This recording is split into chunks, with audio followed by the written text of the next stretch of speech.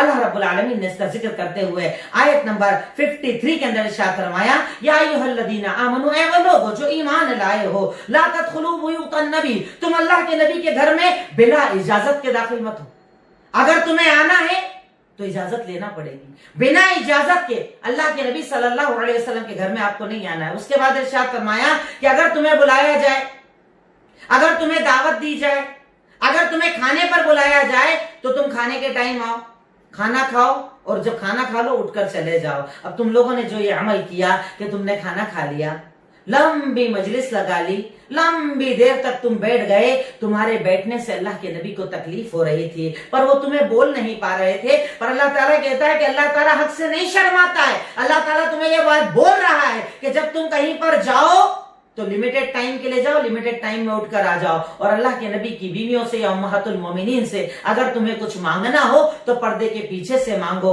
ان کے بارے میں سوچو، ان کی عزت اور ان کا مقام اللہ رب العالمین نے ان آیتوں کے اندر بتایا۔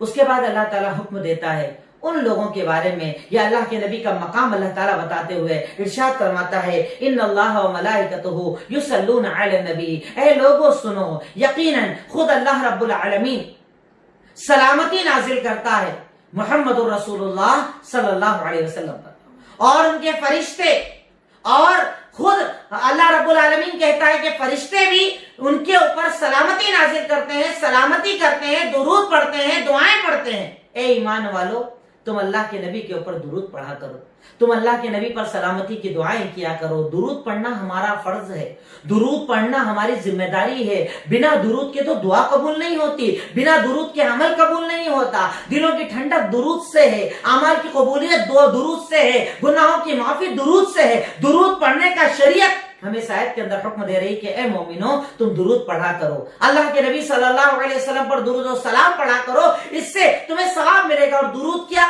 سلامتی کی دعا کیا؟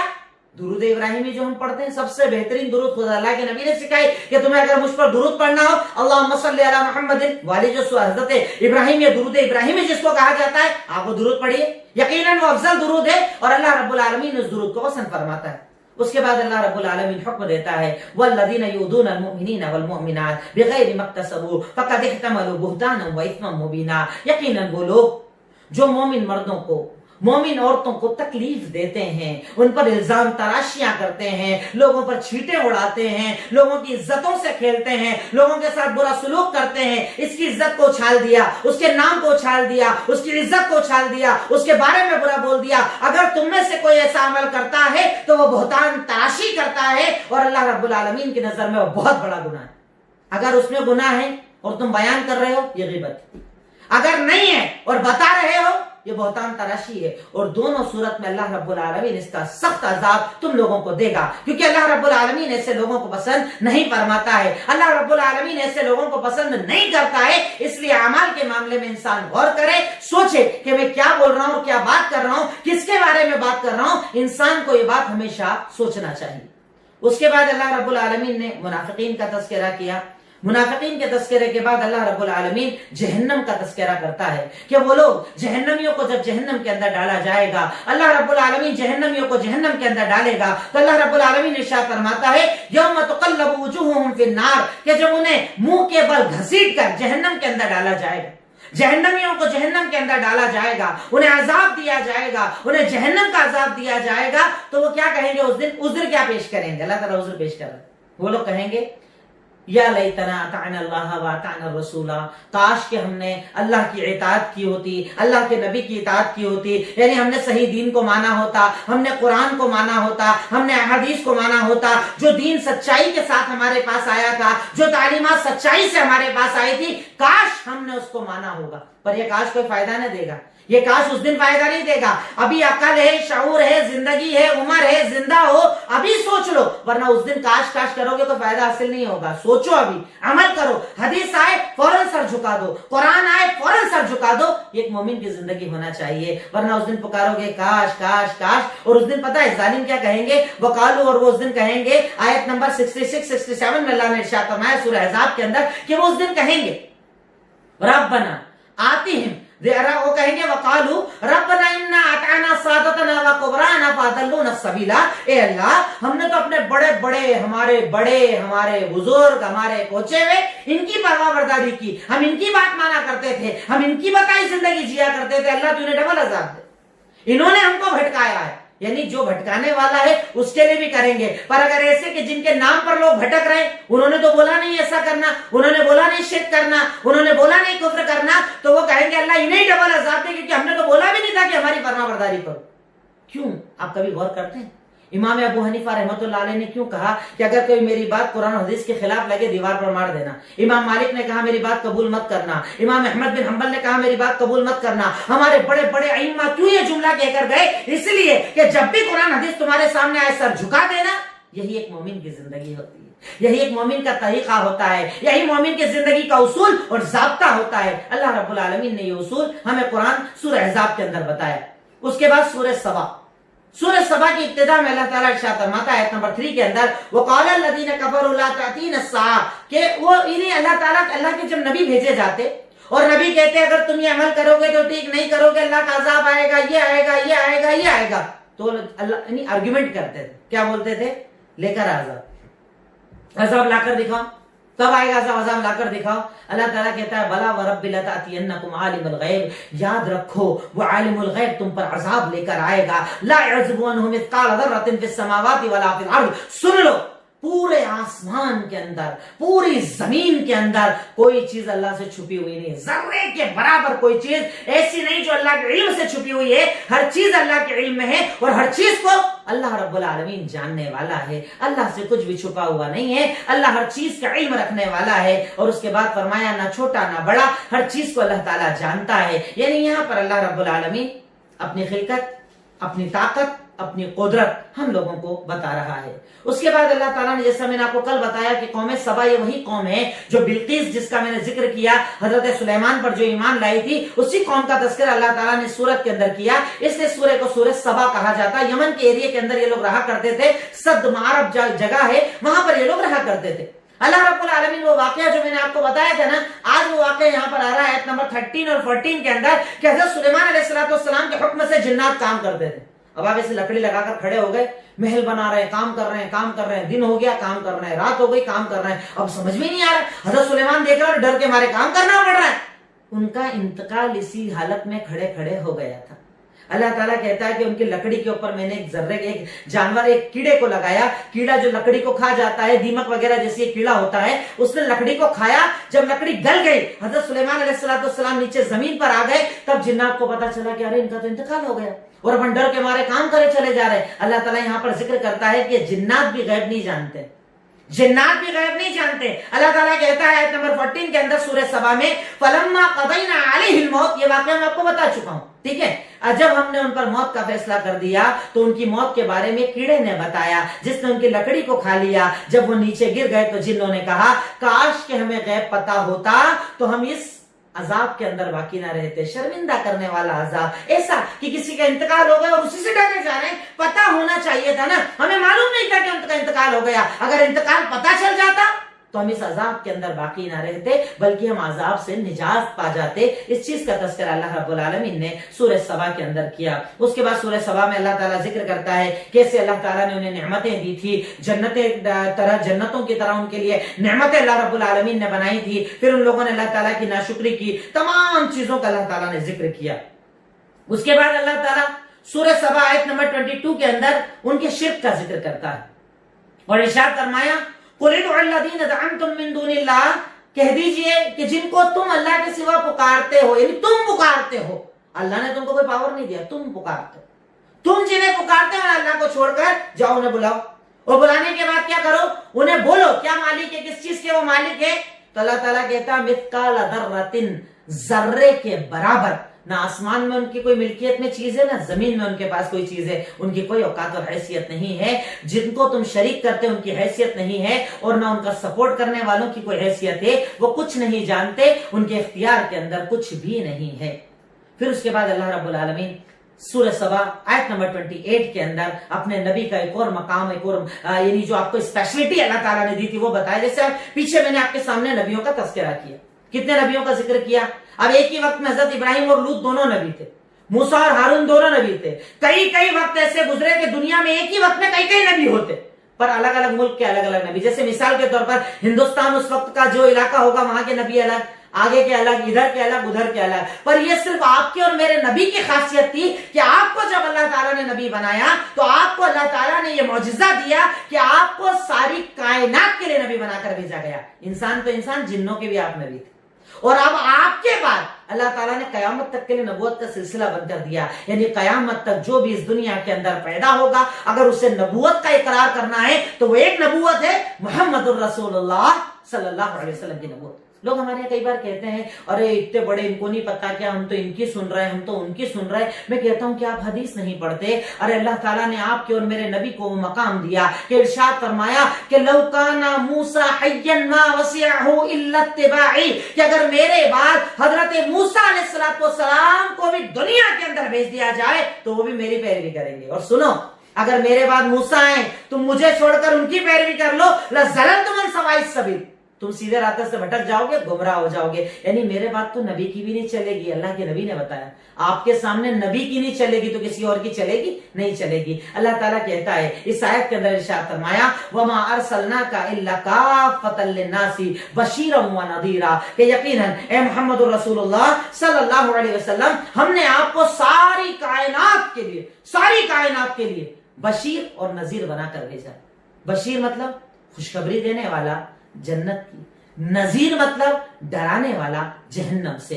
اچھے عمل کرو جنت ملے گی، برے عمل کرو جہنم ملے گا۔ اللہ تعالیٰ کہتا ہے کہ ہم نے آپ کو بشیر اور نذیر دونوں بنا کر بھیجا ہے، اور اس کے بعد کہا وَلَٰكِنْ أَكْثَرَ النَّاسِ لَا يَعْلَمُونَ، لیکن اکثر لوگ سمجھتے نہیں ہیں، جانتے نہیں ہیں، اس بات پر غور نہیں کرتے، اس بات پر فکر نہیں کرتے، جبکہ ان کو سمجھنا چاہیے کہ اللہ رب العالمین ہی ہر چیز کا جاننے والا، طاقت والا اور قدرت والا ہے۔ اس کے بعد نبی کی نافرمانیوں کا اللہ نے تذکرہ کیا کہ کیسے لوگ نبی کی نافرمانیاں کیا کرتے تھے، ان کی بات نہیں مانتے تھے۔ اس کے بعد اللہ تعالیٰ کہتا ہے کہ یہ جو تم اللہ کے نبی میں کنفیوز ہو نا کہ ان کی نبوت سچی نہیں، وہ سچے نبی نہیں، اللہ نے انہیں دین نہیں دیا، خود سے بڑھ کر لائے ہیں، اللہ تعالیٰ کہتا ہے اچھا ایسا کرو تم لوگ۔ آیت نمبر 46 سورہ سبا میں اللہ تعالیٰ کہتا ہے قُلْ إِنَّمَا أَعِظُكُمْ بِوَاحِدَةٍ، میں تمہیں ایک چیز کی نصیحت کرتا ہوں، کیا کرو؟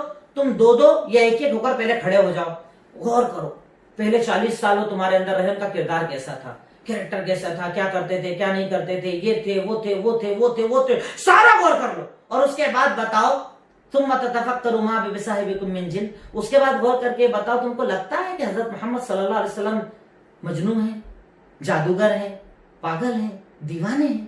ارے 40 سال تمہارے اندر رہے، یہ وہی تو ہیں جن کو تم صادق کہتے تھے، یہ وہی تو ہیں جن کو تم امانت دار کہتے تھے، ان کے اخلاق ان کے کردار کو تم جانتے ہو، کیسے تم ان کے اوپر یہ الزام لگاتے ہو، کیسے تم ان کے بارے میں کہتے ہو کہ وہ مجنون ہے، وہ پاگل ہے، وہ بددین ہے؟ کیا تم ان کو بارے میں غور نہیں کرتے؟ انہیں اللہ تعالیٰ یہاں پر سوچنے پر مجبور کر رہا ہے۔ سوچو، غور کرو، ذرا دماغ لگاؤ کہ پہلے بھی تو تمہارے پاس رہے، تم نے دیکھا ان کے اندر کوئی خرابی، دیکھی تم نے کوئی کمی، اب تم کیسے ان کے اوپر الزام لگاتے ہو؟ مطلب یہ تمہارا الزام لگانا غلط ہے، اور اللہ رب العالمین اس الزام تراشی کے نتیجے میں تم پر عذاب نازل کرے گا۔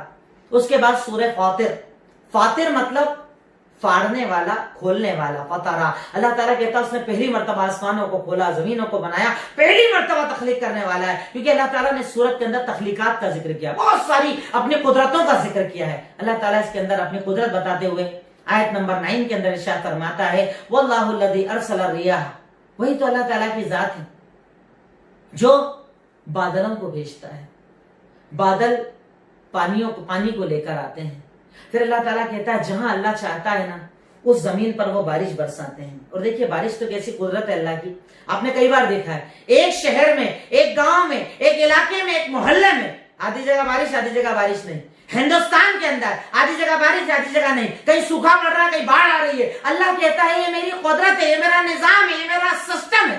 دنیا کی ساری طاقت مل کر بارش نہیں برسا سکتی اگر میں نہ چاہوں. اللہ کہتا ہے میں لاتا ہوں، بادلوں کو حکم دیتا ہوں، جہاں چاہتا ہوں برساتا ہوں اور اس زمین کو زندہ کر دیتا ہوں، بنجر سے زندہ کر دیتا ہوں. اللہ تعالیٰ کہتا ہے یہ میری قدرت ہے، یہ میری طاقت ہے. اور جب اتنی بڑی طاقت، قوت، قدرت، اتنا بڑا آسمان، اتنی بڑی زمین، یہ سمندر، یہ بڑی بڑی دنیا کی تخلیقات جس کے حکم سے چل رہی ہے کہ ایک وائرس سے تم موت کے ڈر سے گھروں کے اندر بیٹھے ہو، تمہاری اوقات کیا ہے، تمہاری حیثیت کیا ہے؟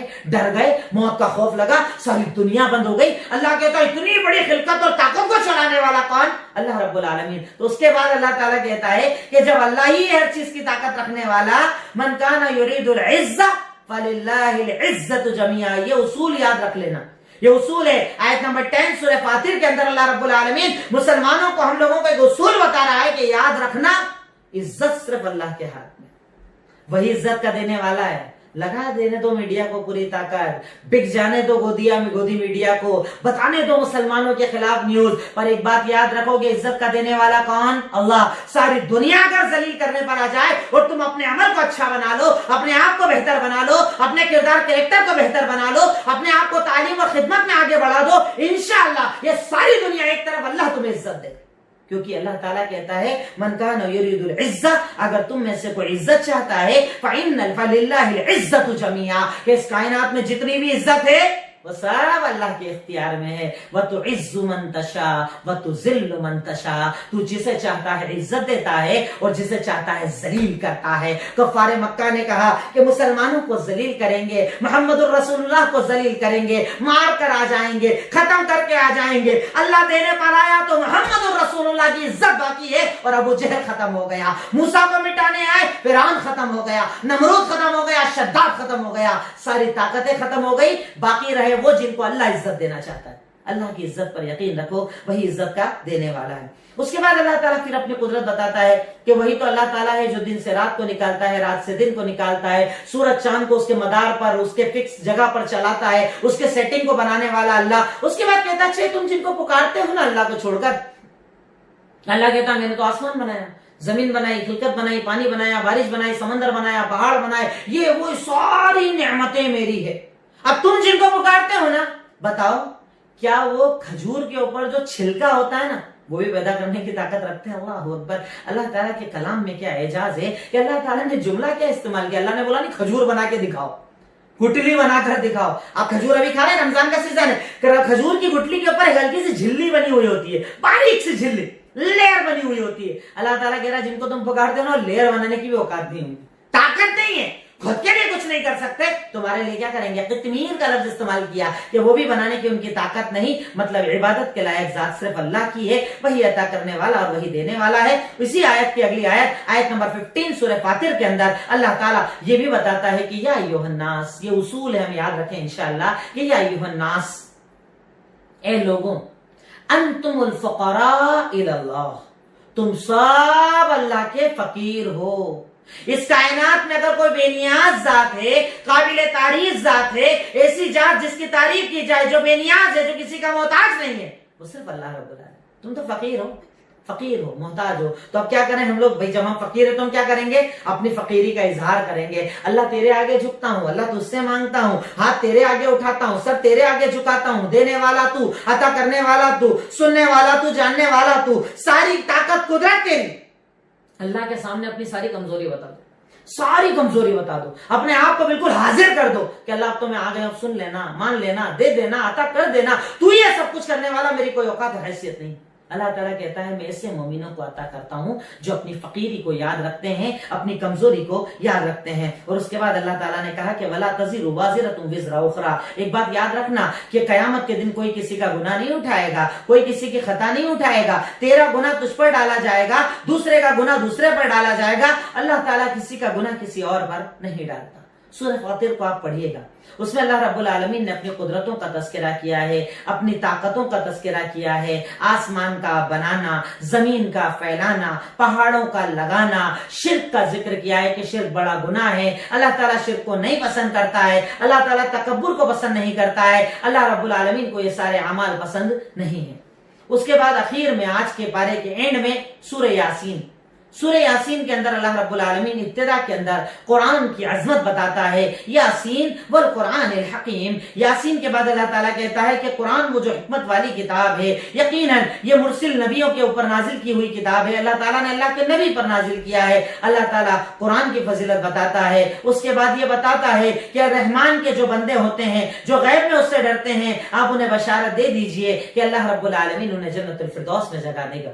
اس کے بعد اللہ تعالیٰ ایک واقعہ ذکر کرتا ہے، وزل مسلر اصحاب القریہ، کوئی بستی کی بات ہے، ان کا ذکر نہیں ہے، ان کے ناموں کا ذکر نہیں ہے، کہ جب اللہ تعالیٰ نے ان کے اندر نبیوں کو بھیجا، سمجھانے والوں کو بھیجا، ان کے سپورٹرز کو بھیجا، تو انہوں نے نبی کی بات کو نہیں مانا، ان پر ستانے لگے، پریشان کرنے لگے، تو اللہ تعالیٰ نے ان کے سپورٹ کے لیے پھر کسی کو بھیجا کہ جاؤ اور میرے نبی کی مدد کرو، تو انہوں نے جا کر بتایا کہ اللہ کی عبادت کرو، وہی عبادت کے لائق ہے، اس کے سوا کوئی دینے والا نہیں۔